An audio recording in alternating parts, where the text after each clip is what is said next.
Hello and welcome back to Koala Moon, children's bedtime stories and meditations designed to make bedtime a dream.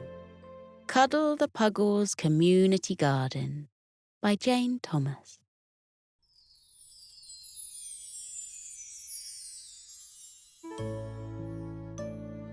Cuddle the Puggle scratched her head with a pencil.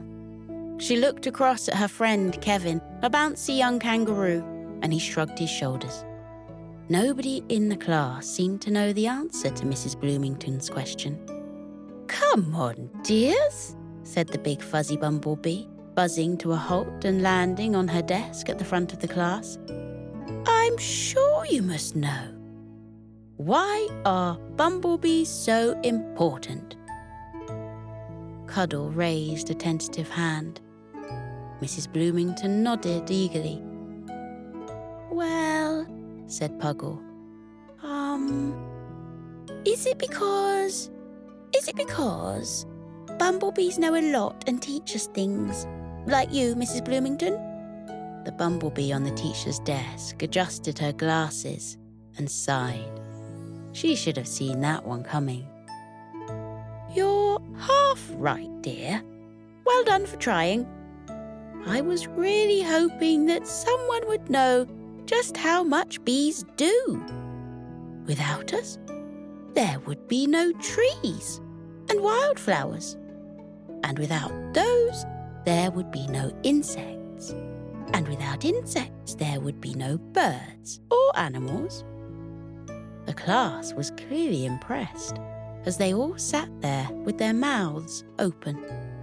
Mrs. Bloomington finished with a flourish and soared up towards the fluffy white cotton wool clouds that hung over the children's heads. "Without bumblebees, there would be no sleepy forest." The class then set about one of Mrs. Bloomington's favourite Friday afternoon games. She would hold up a picture of a flower and they would all try and name it. The first was a gorgeous, complicated-looking thing with lots of pink and white and some dashes of gold in the centre. "Yes," she said to an eager beaver in the corner, "it was indeed honeysuckle." The next was a whole field of rows of purple flowers. The flowers glowed with a golden light in the background, as if the picture had been painted just as the sun was starting to set. "Yes," she said to Kevin, who bounced up and down in his chair until she finally picked him. It was lavender. The class went through a whole range of pictures, identifying wild roses and golden dandelions, delicate sky blue forget-me-nots, and gorgeous pink fluffy buddleia. "And what else is that known as?" Mrs. Bloomington asked, and the whole class stretched their hands to the air and then said in a chorus, "It's a butterfly bush." They could name flowers that didn't even grow in Sleepy Forest and that they'd only seen in pictures. They could name flowers by their important names and their friendly names, and even some of their Latin names. This was a class who had learned a lot from Mrs. Bloomington, and who hung on every word the fuzzy black and yellow bumblebee said. There couldn't be many young creatures around the world who knew that Anthriscus sylvestris was often called cow parsley, which was also called, far more prettily, Queen Anne's lace.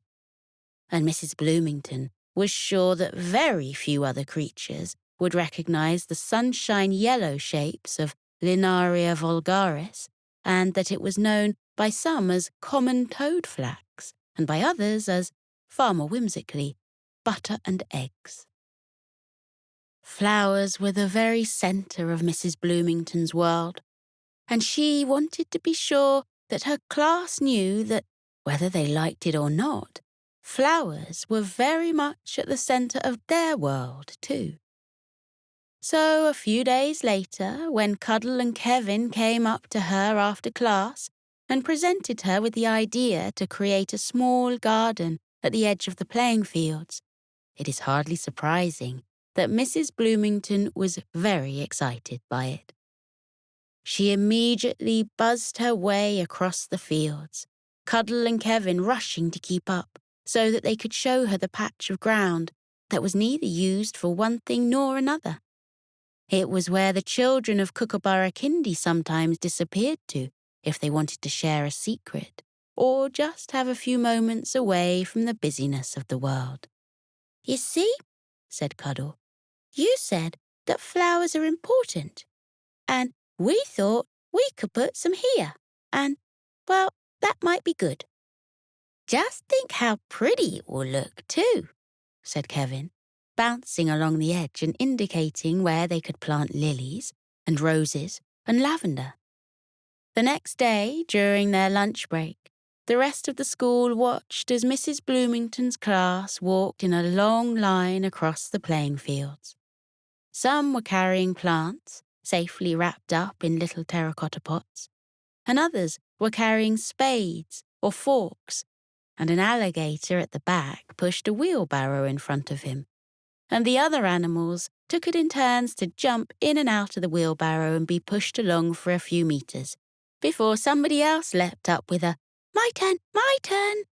There was a flurry of activity for all of 30 minutes, and when the class had finished and were walking back across the playing fields, armed with the spades and forks and wheelbarrows, but none of the plants, children rushed across to see what had been done.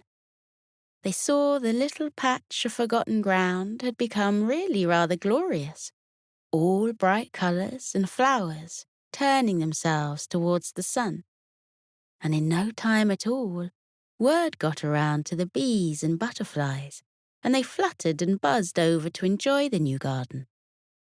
Cuddle was very proud to tell Snuggle and Huggle later that evening that it was her and Kevin's idea to create the little garden, and it was Snuggle who said, "Wow, they had done such a wonderful job in such a short space of time. Why didn't they try and do something bigger?" Cuddle was rolling the idea around in her mind the next morning when she went to catch the alligator bus to school. Apollo came into view, cap in place, slowly moving his way along the river of tranquility, and Cuddle and her brother and sister hopped aboard and leaned back against the scales. Cuddle stared out at the riverbank as they passed by, looking at the gardens that stretched from the backs of distant houses and all the way down to meet the river. In some there were benches where koalas and kangaroos sat with their morning coffee, enjoying a moment of peace as the sun slowly rose in the sky. In others there were colourful garden sheds or greenhouses made of glass that glinted and shone. There were flowers in pots and flowers in baskets and flowers in beds. And in some gardens there were neat rows of canes where beans wound their way up and raspberries clung. At the next stop, Kevin climbed onto Apollo's back and shimmied along until he was sitting next to Cuddle. And as they set off, Apollo, careful to weave his tail very gently in the water, Cuddle gripped Kevin's arm and said, "Look, over there." Kevin followed her gaze and saw, well, he saw nothing at all, really. There was a bit of earth and a load of weeds and a couple of bushes that looked as if they'd been very much forgotten for a very long time. "What if," whispered Cuddle to him, "what if we made a bigger garden, one that everybody could use? Don't you think that's the perfect place?" Kevin looked back over his shoulder at the patch of land, now retreating into the distance. He tried to work out where it must be, and realised that if you walked to the far side of the land, you'd come to the back of Betty's bakery. For a moment he closed his eyes, almost smelling the fresh bread, and seeing the lines of shining glazed doughnuts, imagining cookies and muffins and cakes drift right in front of him. "Focus, Kevin, focus," he told himself. "A garden for everybody," Cuddle had said. By the time they reached the school gates, barely remembering to wave goodbye to Snuggle and Huggle, they were so deep in conversation, Cuddle and Kevin had dreamed up an entire garden together.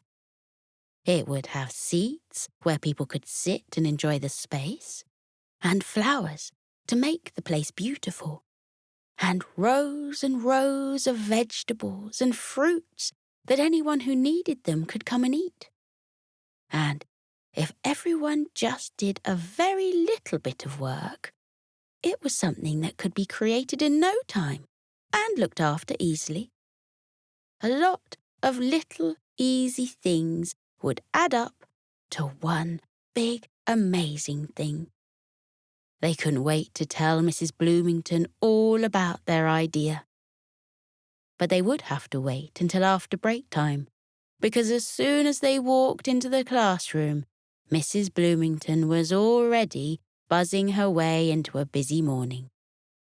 She had handed out maps of the world and was calling out the countries children had to find. She liked to do this on what she called World Wednesdays. Mrs. Bloomington always started with the easiest countries, the really big ones like America and China and Australia. And then she would move on to slightly trickier ones like Mexico and France and India. The class had done this so many times, they could almost do it with their eyes closed now. They waited eagerly, pens poised, while Mrs. Bloomington chose some of the really difficult countries like Togo and Myanmar and Austria. And then she would pick some of the island countries for them to find, and everyone disappeared into daydreams of coconuts and palm trees, and golden sand beaches, and turquoise seas, as they found St. Lucia, and Vanuatu, and Zanzibar. At break time, Mrs. Bloomington always found excuses to buzz around her desk in case anybody wanted to talk with her. And today, Cuddle and Kevin were the first in line. They told her all about their garden idea and the bit of ground they'd seen while taking the bus to school. And what did she think, and could it happen? And when might they start? They were so eager and excited that everything spilled out in the wrong order, and it took a while for the fuzzy bumblebee to really understand what they were saying. But at last, the jumble of words all made sense, and she buzzed a little buzz of excitement. "You mean like a community garden?" she said. And Cuddle said she supposed that, yes, she did mean that. And Mrs. Bloomington said it was a wonderful idea indeed. She would see if she could find out who the land belonged to and if it might work, and let them know as soon as she could. Fortunately, impatient little Cuddle and Kevin didn't need to wait long, because Mrs. Bloomington disappeared during the lunch break and went rushing over to the bakery. She inspected the land before going inside and talking to the owner, Betty Badger, who went and flipped the sign from open to closed on the door and followed the excited bumblebee outside. "Yes," she said, "the land did belong to the bakery and therefore to her, and it would be rather lovely to have it made into something useful rather than be filled with weeds and bare patches of earth doing nothing much at all." Many other animals saw the badger and the bumblebee going back and forth over the ground, and they came to see what was happening.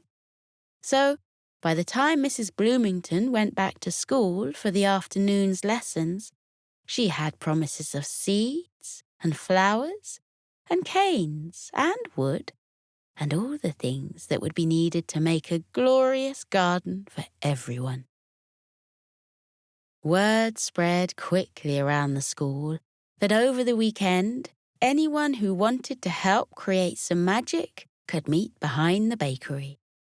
And when Cuddle stepped onto Apollo that Saturday morning, there was barely any room for her, because it seemed as if half the forest had come out to help.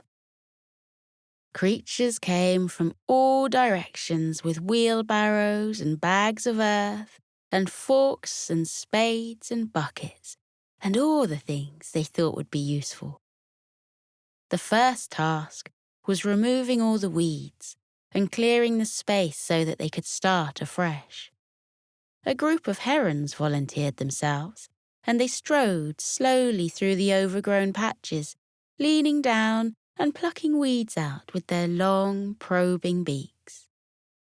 Then the soil needed to be tilled, and moles stepped forwards, hard hats at the ready, pointing out that they were the perfect creatures for this task. They worked in a long line, each rumbling along in the ground and pushing it upwards in perfectly sifted mounds, so it would be easy to dig and plant and sow the seeds. As they worked, the herons at the head of the line and the moles following close behind, Mrs. Bloomington rolled out a huge diagram she had drawn up. It showed a map of the area and where everything should go, and the creatures studied it carefully so they knew exactly where to plant the potatoes and the beans, the apple trees and the pineapple plants, the chives and rosemary and coriander. They looked at where the flower beds were going to go and saw how Mrs. Bloomington had cleverly planned to put the tallest plants at the back and the smaller plants towards the front, so everything would get enough light to be able to grow as big and beautiful as possible.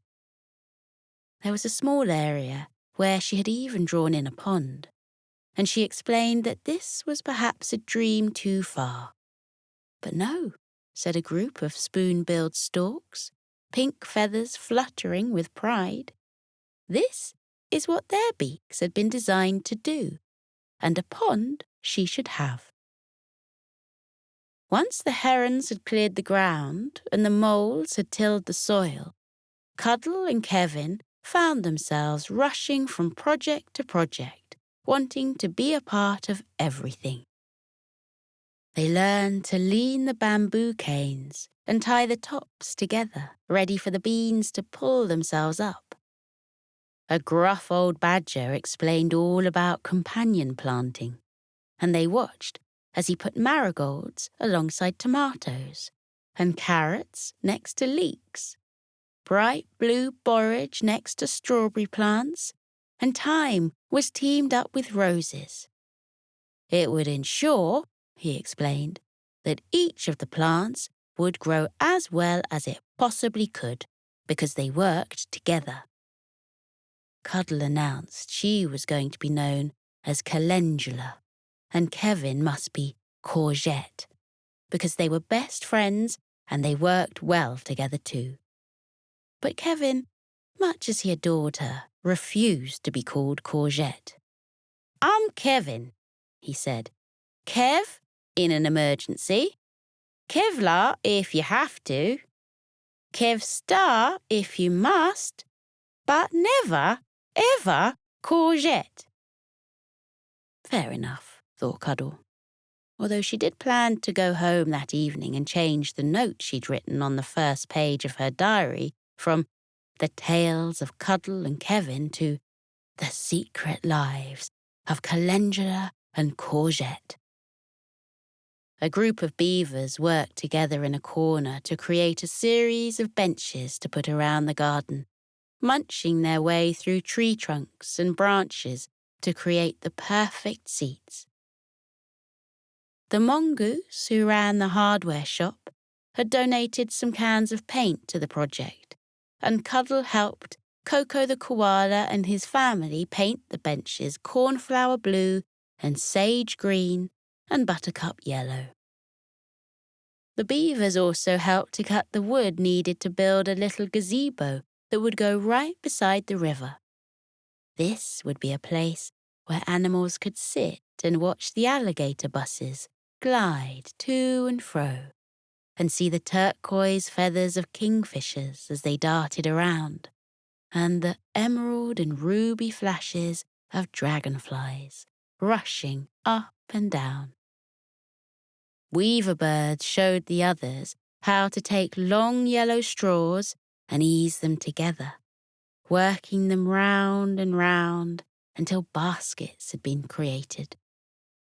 These would all be left just at the back of the bakery, so anybody arriving would be able to take a basket down to the areas where the vegetables grew and easily carry the potatoes and onions pulled fresh from the ground, the grapes and raspberries taken straight from the vine, and the cherries and apples plucked right off the tree.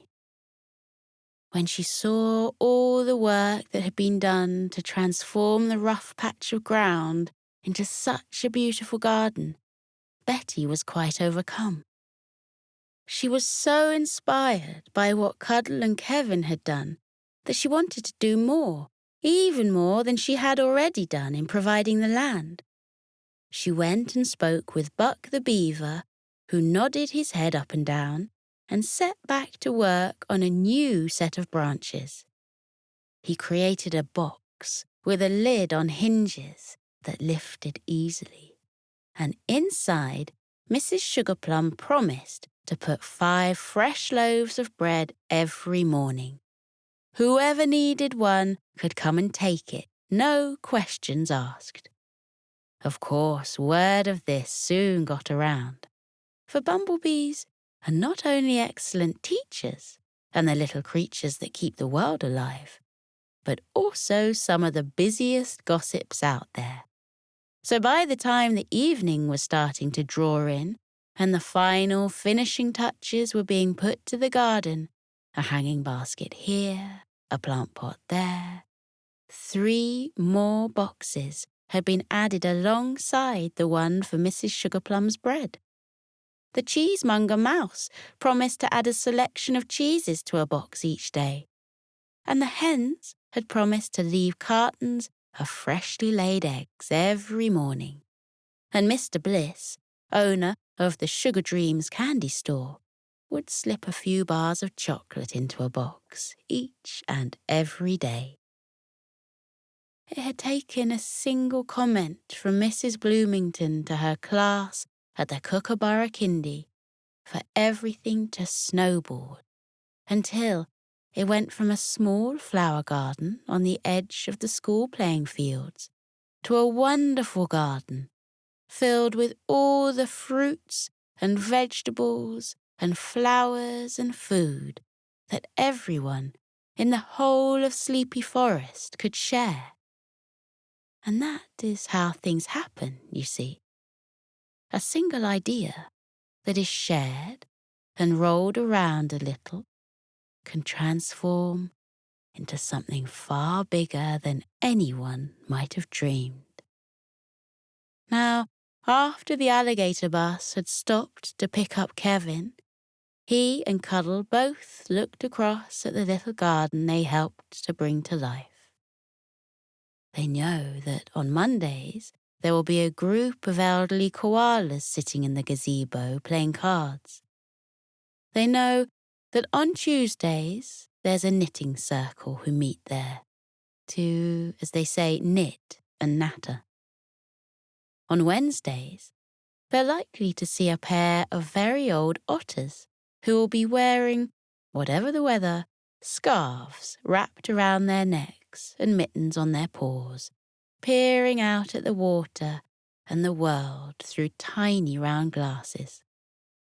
On Thursdays, badgers meet in the gazebo to play dominoes, and Cuddle and Kevin hear the group before they've even seen them, the clack of the tiles being slammed down onto the table echoing up and down Sleepy River. And on Friday, as regular as clockwork, moles sit alongside each other and pore over the newspapers, reading snippets aloud to the others, and then burying themselves back into the stories of the day. Betty has timed her outings to the bread box, so she will always see the alligator bus gliding past on the school run. And she waves at the Puggle and her kangaroo friend, who are, as she's been told, the dreamers of the dream that created this magical garden. Cuddle will never quite know the number of lives she's changed. She will never know how many animals slip into the garden at different times of day, taking the woven baskets and filling them with vegetables pulled fresh from the ground, and leaning into the boxes to take home a treat of cheese or chocolate.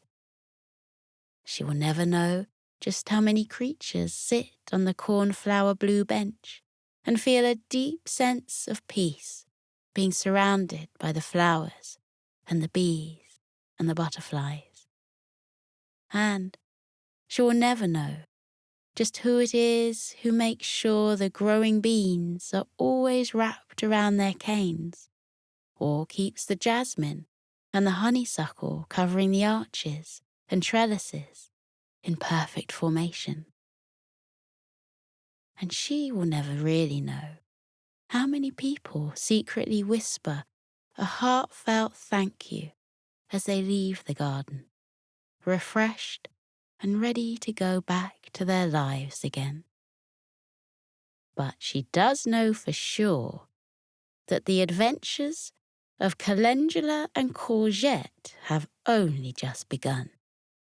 Because every night, before she falls asleep, she writes another idea in her diary and tucks it away beneath her pillow.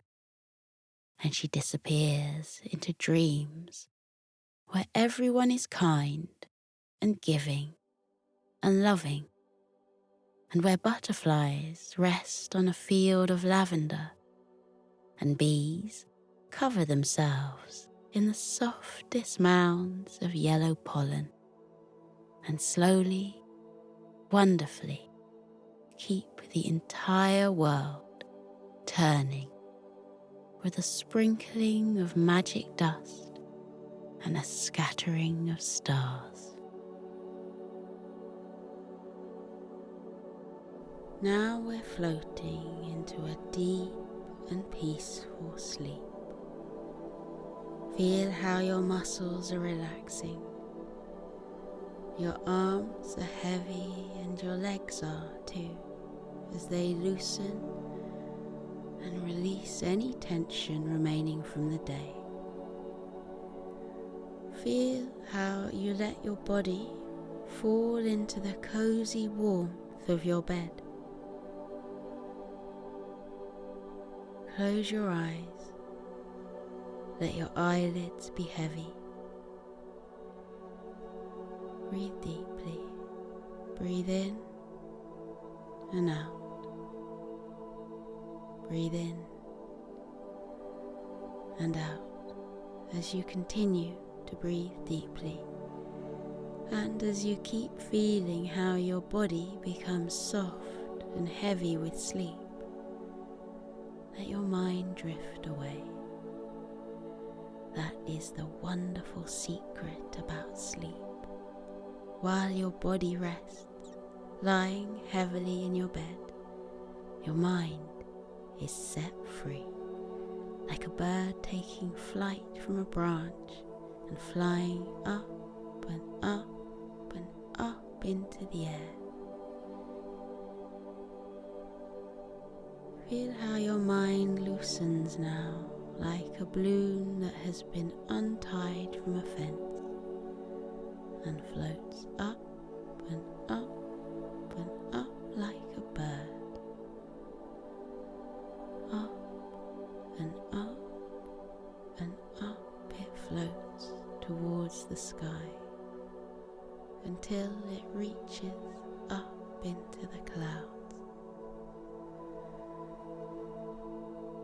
Imagine that you have risen up high above the world and your head has poked up through the clouds. Then spread out all around you in the silvery moonlight, white fluffy clouds that look like cotton wool or marshmallows. They look so soft and squishy you can lie back on them and roll around in them. Try it now. Lie back in the soft cradle of the clouds. Feel how they swirl and wrap around your body, holding you gently in the world of sleep. Clouds come in all shapes and sizes. Some are big and fluffy, some are slender wisps. Some look like puffy mushrooms, and others look like paintbrush strokes that have been left on the dark sky. Let your body relax. Let your mind relax too. Let your mind float off into sleep. You are peaceful. You are safe. You are being held in the cozy warmth of sleep. With your eyes closed, let your mind drift up, up, up and away. In the world of dreams, you can go anywhere you like. You can float on blue oceans with ripples and tufts of waves. Or you can visit castles built in the sky with spiraling turrets and drawbridges over sparkling moats. Or you can wander into the peaceful woods where the birds are twittering and the trees are dense with dark green leaves. Breathe in and out. Breathe in and out again as you fall more deeply into your cozy sleep. And with your eyes still closed, take a look around with your mind at where your dreams have taken you. When I fall asleep, I dream that I've gone to a world high up in the clouds.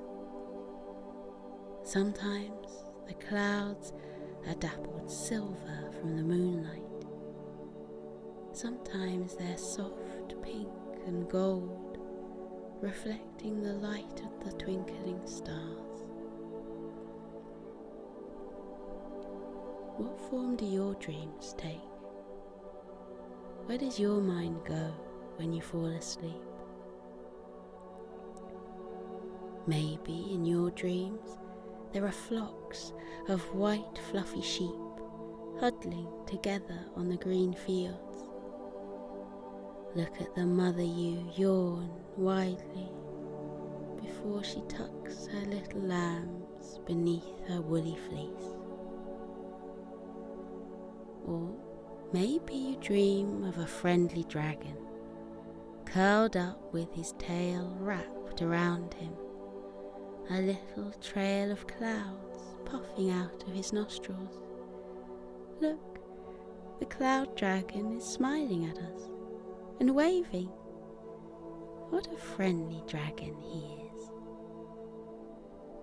Or maybe you dream of cute puppies lying on their backs, their tongues lolling out of their mouths, their eyes closing because they've had such a long day. They look tired, and there's their papa dog, fluffy and white, padding softly over to wish the puppies good night. Up here on the sea of clouds, you can be free. Feel how light you are, weightless, floating, drifting through sleep. Feel everything heavy from the day lift off you and drift away, taken away by currents until they disappear over the bank of clouds. Any worries you have been having, watch them float away. Anything that has been weighing on your mind during the daytime, now you can let them go and watch them drift away. Your worries are not you. You are not your worries. You can let them go. Watch them float away. Now you are light as air. You are as gentle as starlight. You are as soft as the clouds. Up in the sleepy sky, everything is weightless and peaceful. The clouds stretch out like a sea of tranquility. Close your eyes and feel the clouds wrap around you. Feel them bearing your body gently into the land of sleep. Feel your eyes close. Feel them rest heavily as your body relaxes into sleep. Feel your mind lighten. Feel it loosen and drift away, light as a feather, soft as the clouds. Breathe in and out. Breathe in and out. The world of clouds is waiting for you. Let yourself fall into the clouds' soft, warm hug.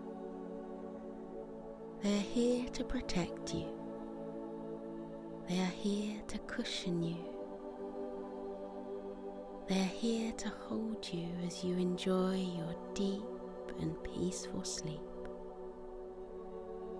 Sleep well, little one. Sleep well in the land of clouds. Feel how light you are. Feel how weightless, floating, drifting through sleep, light as air, gentle as starlight, soft as clouds. Good night, little one. Sleep tight.